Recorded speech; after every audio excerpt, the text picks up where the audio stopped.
In this video, I'm going to give you some ideas to help students whose ECR essays scored a 5 or a 6. Let's go. So based on the essays that we've seen in the past, the ones that score a 5 or a 6 typically fall in that partially developed range from the rubric. And really the difference between a 5 or a 6 is probably a convention point.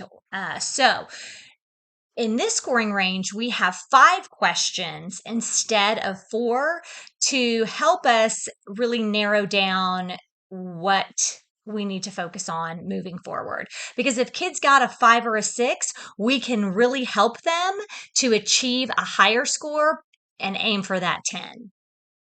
Here are the 5 questions we ask if the essay scored a 5 or a 6. Number 1, did the student state a general claim or central idea? What that means is, did they use answers from the prompt and then use a phrase after, such as for many reasons or in a few ways, something like that? The central idea or claim was there, but it did not include a reason or 2 reasons. Okay. So if yes, go to question 3. If no, go to question 2. The next question, did student give at least 2 reasons to support the claim or central idea? If yes, go to 3. If no, go to 3. So everyone's headed to 3 here. Number 3, did student use text evidence to support his or her answer? Or reasons, excuse me. If yes, go to 4. If no, you're going to stop on that red instructional star. Number 4, did student restate the claim or central idea in the conclusion? If yes, keep going to question 5. If no, stop on the yellow instructional star.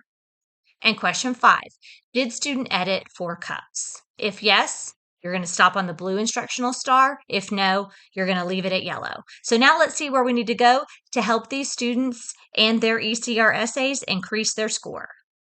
Your first step should be having a goal-setting conference about the student's last ECR.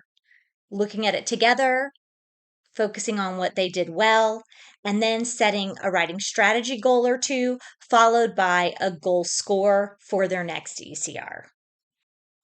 If you'd like more information about student writing conferences with goal setting, I've got another video. You'll see the link here. And also in the bio of that video, there is a link to some free downloadable forms if you need them.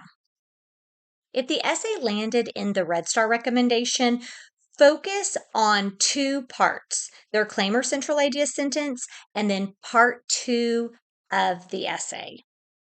If the central idea or claim sentence of this essay was only partially developed, I would start there, reminding them they need to use words from the prompt to start their answer and then give 2 reasons to finish it out.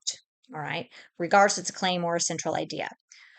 From there, we then will go into part 2 of the essay, which expands on the claim or central idea sentence.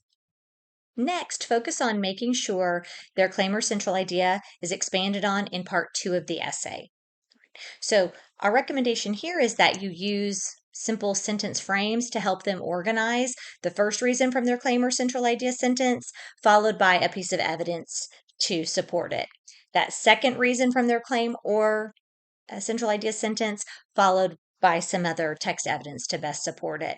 You can give frames for that to help them really have a nice organizational structure and also to help them make sure the evidence matches the reason.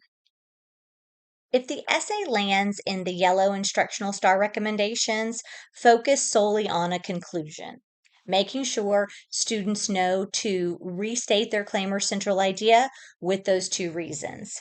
In addition, they might need some simple phrases to start a conclusion sentence, such as to sum it up, in conclusion, in closing. So give them some options for that and see what sticks. If the essay lands on the blue star recommendations, there's a few things to try. First would be instruction in better transitions from sentence to sentence. Here's a great post-it chart we created in one class. You'll see the parts of the essay on the left, and then we brainstormed different transition phrases we could use to match each of those parts. So that's a nice chart that you can add to all year long and also have kids reference, even maybe make one for their own notebook to give them some different ways to clearly show an organizational structure moving from one sentence to the next for their audience. Other suggestions would be to make sure that students are avoiding repetitive information and that they're taking their time to edit for cups.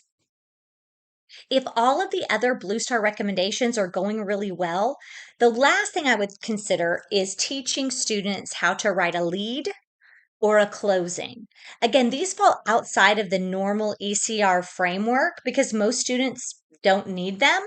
But for our kids that are really talented writers, a nice lead to grab your audience attention before your claim or central idea, or a nice closing that ends with a little bit of a wow factor after your conclusion could help expand on their ideas a little bit more. And the very last note in the Blue Star recommendation column says, for students who are already successful writers and prefer options, see Figure 10 as another text structure that can be used for essay writing. So let me show you what that looks like. This text structure does have 3 parts, just like the other one. The biggest difference would be in part 2. You'll notice instead of 2 reasons with 2 pieces of text evidence, it has 3.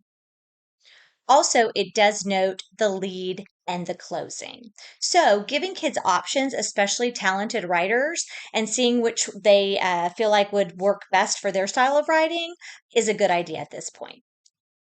So, by looking at what our essays that scored a 5 and a 6 already include, targeting the things are lacking, you can move those essay scores from a 5, 6 all the way up to 7s, 8s, 9s, and 10s. Good luck.